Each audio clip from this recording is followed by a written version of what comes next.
My name is Kathleen Pereira. My artwork is about a trip I did when I first came to this country. It was a coach trip to 10 different countries in Europe. This bit here, the white bit, is portraying the Alps. When we went to Switzerland, there was snow on the mountains, and I can remember taking like a train that went up to the mountains, and at the top there was this huge restaurant, really lovely restaurant, and you got a good view of the whole surroundings. So that's what this is about.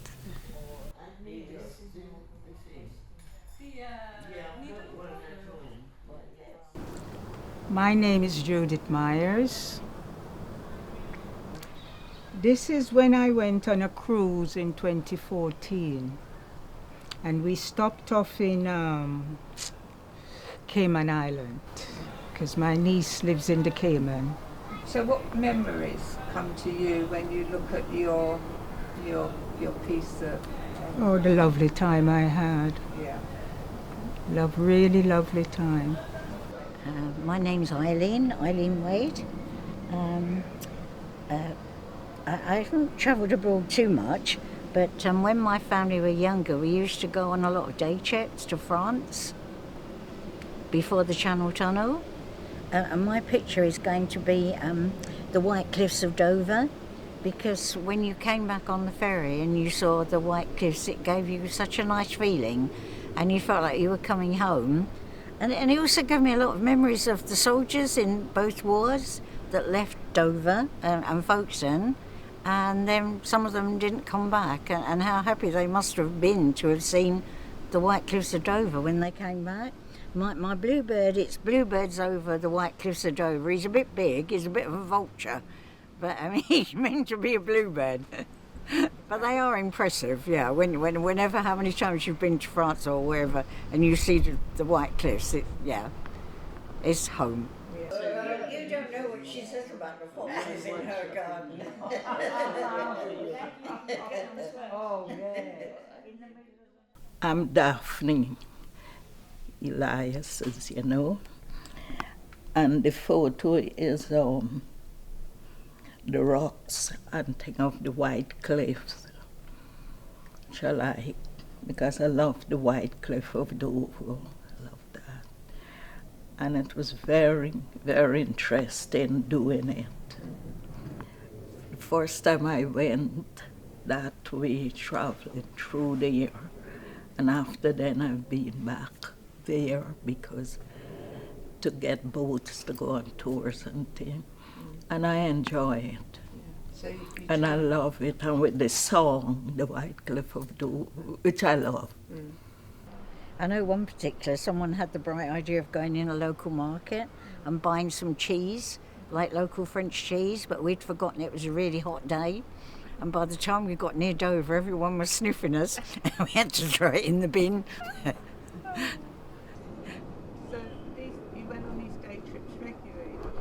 Quite a bit.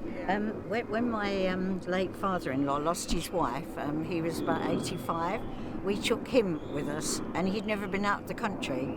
And we took him on the ferry to France, and we went into one of the hypermarkets, and they had a really strange, like, French toilet with, like, 2 feet, and you had to stand, and we took pictures of that. But he really enjoyed his day trip to France. He'd never been out of the country.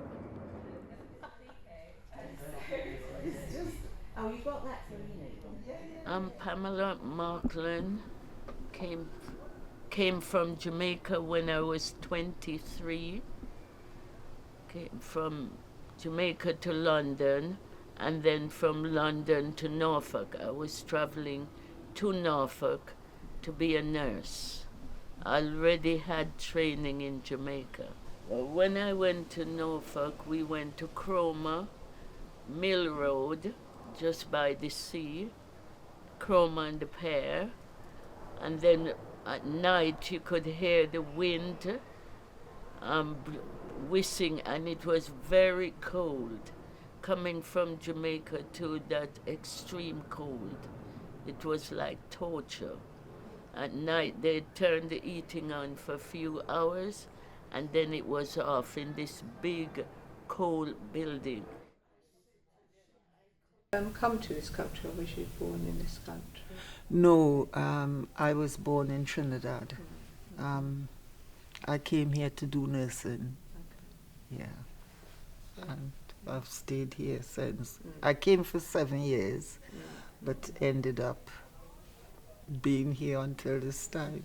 Yeah. So when you came over here, did you find the food strange? Did you?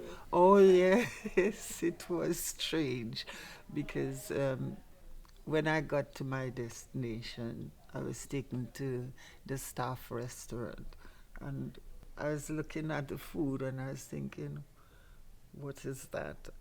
You know, and in the end, I didn't know what I should choose. So I saw a salad, cheese salad, so that's what I had in the end.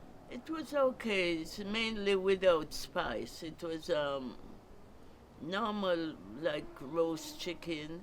Oh, I got toad in the hole, which we do some of it at school in Jamaica because we were being like funded by England all Jamaica life until they got independence.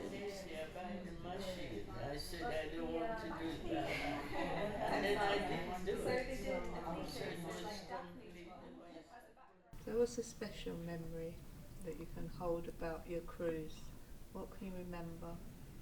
It's the Panama Canal. Very nice. And the architectural work and engineering work of that and how it's been done, because, I don't know, it's very nice. Around.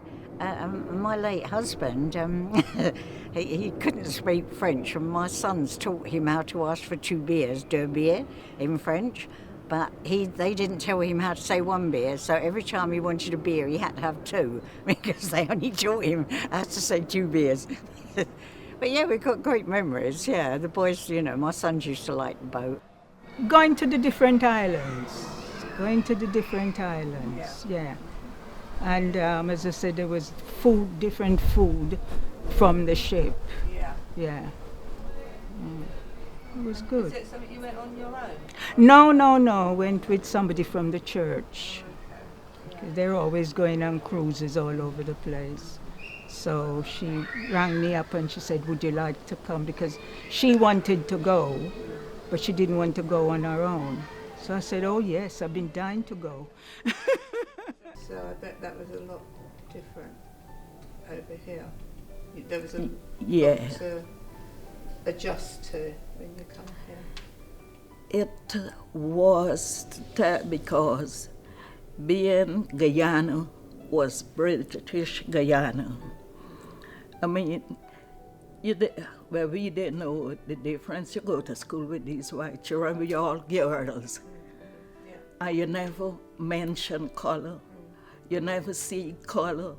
You just go to school, we play different games, hopscotch or so, and thing. But when you come here and then you hear the difference, which don't bother me.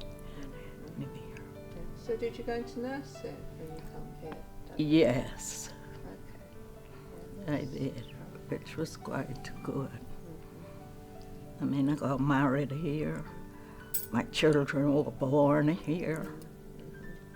So it was good. Okay, well, thank you for sharing your memories with us. Yeah. And I've been here a long time. Yeah. Okay, thank you. Thank you.